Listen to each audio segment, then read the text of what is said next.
Hello, this is Nancy Churnin. I am the author of Beautiful Shades of Brown. I am so excited to share this with you today.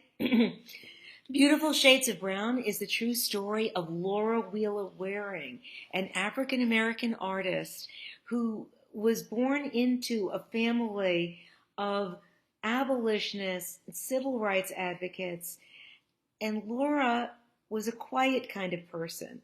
She felt the same way that her parents and her grandparents and the rest of her family did, but she wanted to speak through her paintbrush. What Laura Wheeler Waring saw was that on museum walls, the only portraits you saw were of white Americans. She wanted to change that. She wanted to show the portraits of accomplished African Americans. Not only that, but she wanted to show how unique and special and beautiful each and every person is. She was a master colorist, so she could show all the beautiful shades of brown because nobody's skin is exactly the same color. But she also made a point by being a colorist. She showed how unique each person is, as unique as we all are. So I would like to read to you Beautiful Shades of Brown, The Art of Laura Wheeler Waring. The illustrator is Felicia Marshall, a wonderful illustrator who lives in Houston, Texas. This is her self-portrait right here. This is Felicia right next to me. We'll see if I can get this positioned correctly. There you go. I was so proud to work with her. And I'm also going to share with you a special project that I created for this book that I'm hoping you'll be interested in participating in. Beautiful Shades of Brown, The Art of Laura Wheeler Waring by Nancy Churnin, illustrated by Felicia Marshall. Laura loved the color brown. She loved her mother's chocolate-colored hair, her father's caramel coat, and all the different browns in the cheeks of her younger sisters and brothers. Some languages have 50 words for snow, she thought, swirling her brush in a puddle of chestnut paint. There should be 50 words for brown. It was hard to get each shade right. Laura dabbed a spot of paint on her skin. It didn't match at all, not until she added some red and yellow. Maybe you didn't see brown in a rainbow, she thought. But brown was a rainbow, with orange and blue, red and green tucked inside, playing hide and seek.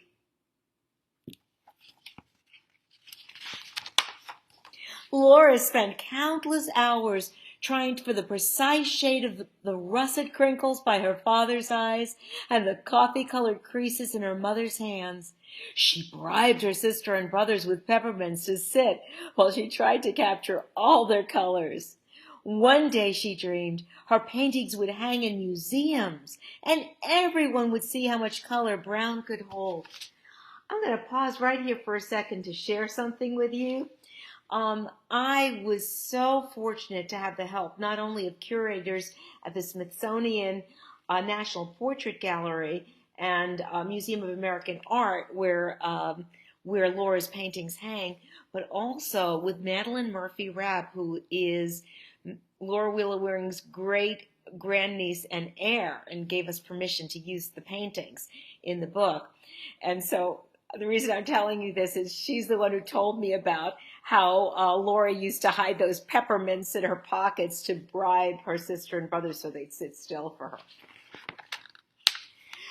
That was a scary idea for a 10-year-old in Connecticut in 1897. African Americans had separate neighborhoods, churches, and schools. Nobody was going to put paintings of African Americans on museum walls.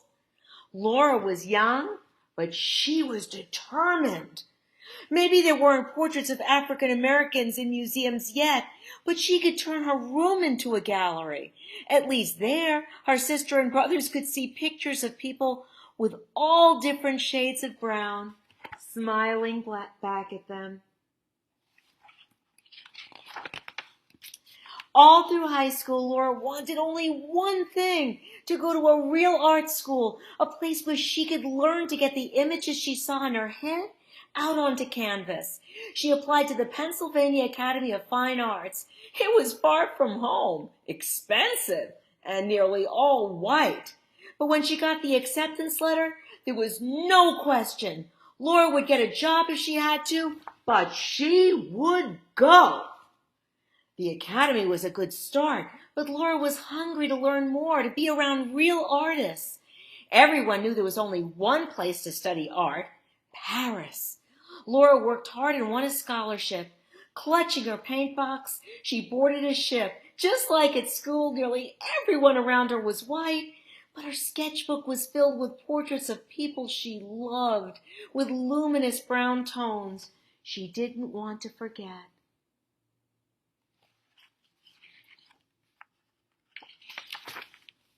In Paris, Laura visited museums and studied the paintings of Monet, Manet, and Cézanne. She set up her easel in the Jeu de Paume and copied the green skin of Lautrec singers, the blue faces of Matisse's women, the cardinal bodies of Gauguin's Tahitians. All the different ways people could be painted reminded Laura of what she'd wanted from the start, to paint portraits like the people she knew, people full of beautiful shades of brown. Now I want you to notice something too. As I'm reading this and the beautiful shades of brown, do you notice what illustrator Felicia Marshall is doing? Look at those different shades of brown in the pictures and how beautiful and distinct each one is. So in a way, she's channeling Laura Wheeler Waring herself, isn't she? Giving us all those beautiful shades of brown.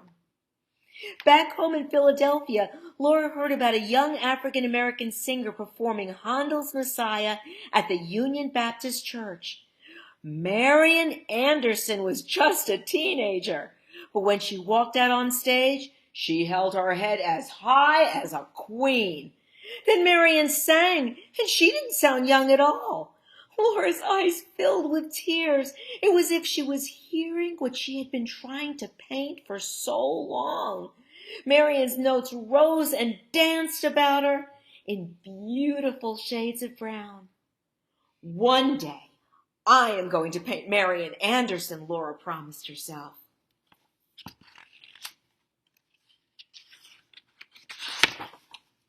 Paris had made Laura's paintings more bold and confident.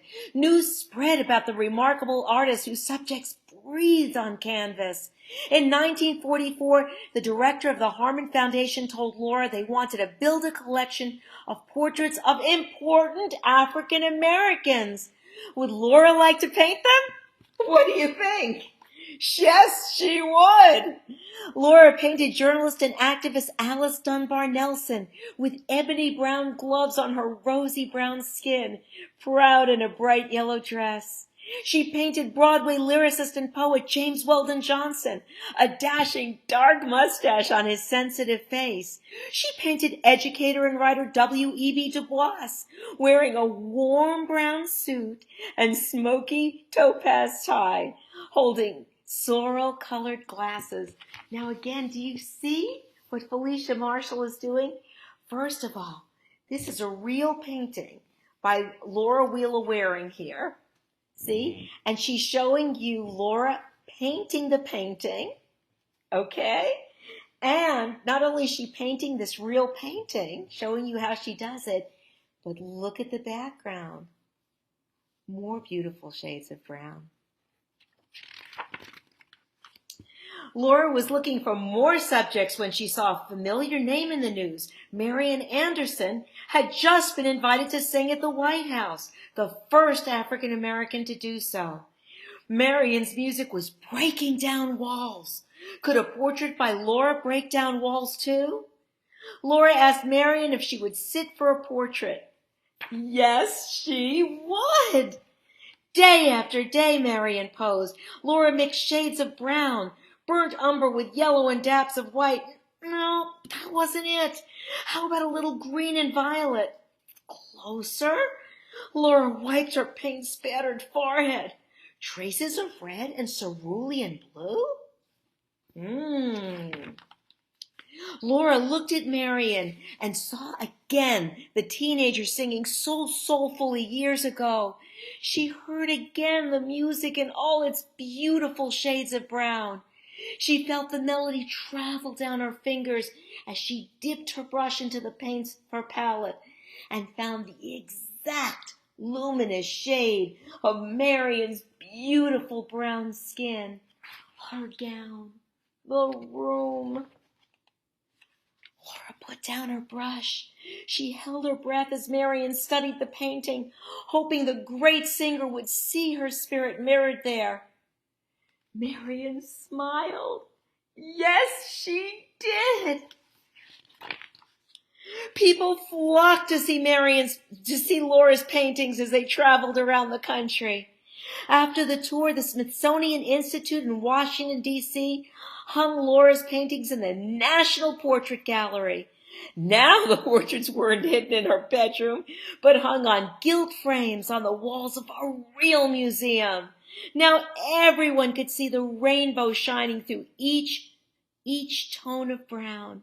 And children like her nieces and nephews could see faces like theirs. And how beautiful they were. And those are her real paintings. That's the book. And we received permission to reproduce 7 of the actual paintings of Laura Willow Waring that are in the Smithsonian collection. And you can learn more about the people she painted who were some of the great thinkers, artists of her day.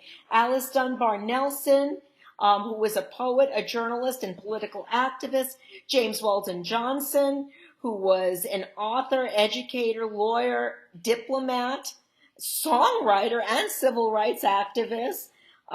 Jessie Fawcett, who wrote some of the most gorgeous poetry.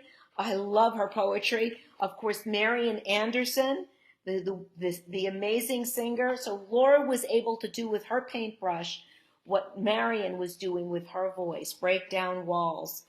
And here's Harry Burleigh, a classical composer, arranger, and professional singer. And of course, William Edward Burghardt W.E.B. Du Bois, a sociologist, historian, civil rights activist.